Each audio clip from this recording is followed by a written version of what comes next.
Hello everyone, welcome back. My name is Erica and in today's video I am going to be sharing with you 3 family meals that are gluten-free. We are currently on a gluten-free journey and I am more than sure there are so many of you out there that are on the same journey as us.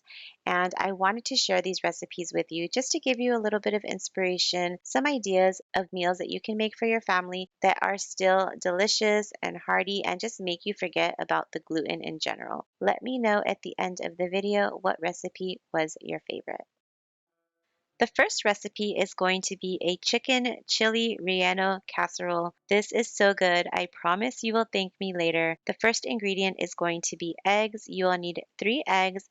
Give them a good whisk. Once they are all whisked together, you are going to add 1 can of evaporated milk to the mixture. I never thought about adding evaporated milk to my casserole dish, but it tastes so good and works so well. I will then add 1 cup of cheese and then 2 cups of diced long green chilies.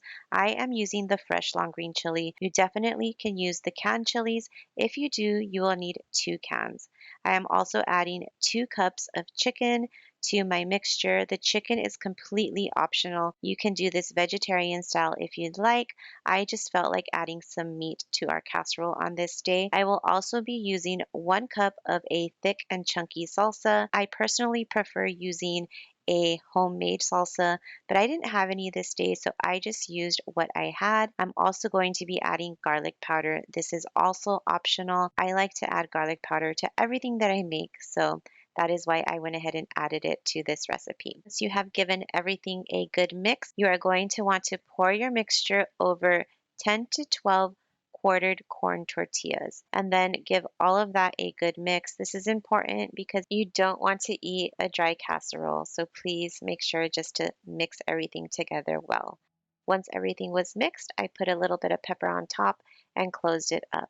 I then put it into the oven for 35 minutes at 375 degrees. Everything just needs to melt together since everything is already pre-cooked. You don't have to worry about anything raw needing to get cooked.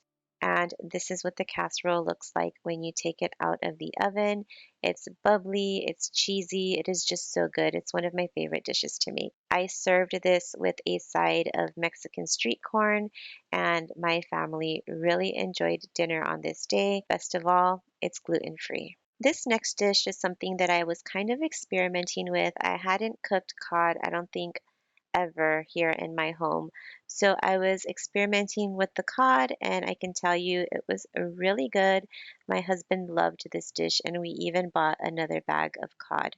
What I'm going to do is season it with my favorite seasoning and it's here on the screen. I have not been able to find this seasoning here in Arizona. I always buy it when I go back home to visit family in Texas. However, I do know that this company sells these spices online. So if you are interested in using it, they do have a website and I will find it and link it down below in my description box. I'm also going to be using this gluten-free pasta. This gluten-free pasta is my favorite because it tastes just like the real thing. My kids do not know the difference. I do not know the difference. It's amazing. And so if you're looking for a good gluten-free spaghetti pasta, this is your guy right here. I like to put this into a pan of boiling water. I also add a little bit of oil. I noticed that gluten-free pastas tend to stick a lot more than the regular stuff. And so you'll notice that I am moving it around and every now and then I will come back and move it around a little bit just because it can stick together.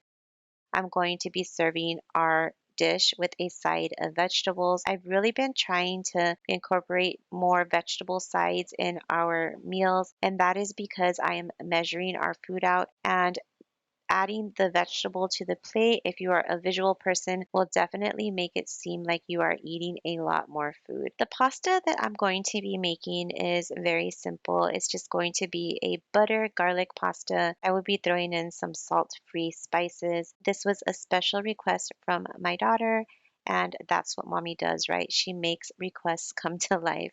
But I do have to say that this pasta actually went really well with our meal. I mentioned just a little bit ago that I was portioning all of our food out, and these are the containers that I'm using to portion our food. This has actually been so fun to do, and it makes me feel really excited to even just put a plate together. I first looked at these containers, I thought, this is not a lot of food, but it actually is a ton of food. There's times where I can't even finish an entire plate. So if you are looking at maybe losing weight or trying to control what you eat, these food containers are just a blessing. I love them. I will be linking them in case this is something that you want to experiment with as well. And here's the completed meal, all portioned out. It was really good and definitely something that I will be making again. My next dish is going to be something that I cook in my Dutch oven, and that will be chicken thighs. They're just going to be simple, seasoned chicken thighs. I love cooking in the Dutch oven because I feel like the food cooks so much faster and it also has such a great taste to it. This is going to be just a really simple seasoning I'm going to use. I discovered this seasoning recently and I am obsessed with it. Found this seasoning over at Winco. If you are ever there, definitely try it out. It is so, so good. I'm also going to be making some gluten-free honey cornbread. This was my son's request. He loves cornbread, but regular cornbread does have gluten in it. So when I saw this, I had to pick it up for him. I was pleasantly surprised with the taste of it. I feel like this is probably what real cornbread should taste like because it doesn't have any wheat in it. And they were so simple to make. They cooked really well. So I recommend this if you are looking for a gluten-free cornbread. I will definitely be buying this again. I am also going to be making a side of mashed potatoes. I will be using instant mashed potatoes. I used to be one of those people who was against instant mashed potatoes. I had to make them homemade, but I would say in the last year and a half, I've totally converted to being a instant mashed potato fan, especially if you add extra ingredients to it. I added butter and I'm also going to be adding heavy whipping cream. The heavy whipping cream does fluff it up really nicely. If you don't have heavy whipping cream, then sour cream will also do the same. It fluffs it up so nicely. I am going to add some salt and chives, and that is it. My potatoes are ready in 3 to 4 minutes versus slaving over the stove, which is what I'm trying to avoid. So my meal is not complete without my vegetable, as I had mentioned. I am trying to load my children up on vegetables, and once again, I will be measuring everything out, and this is going to be our meal for the night.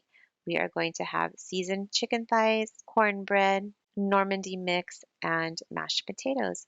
And this was dinner for tonight. It was really good, really satisfying, and I am so glad that I gave the cornbread a try.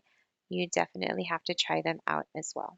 I really hope that you enjoyed today's video. I am going to try my best to upload more videos like this because going gluten-free is something that is really happening in my life right now. So I will share my meal recipes with you. I hope you have a wonderful weekend and I will see you next week. Bye.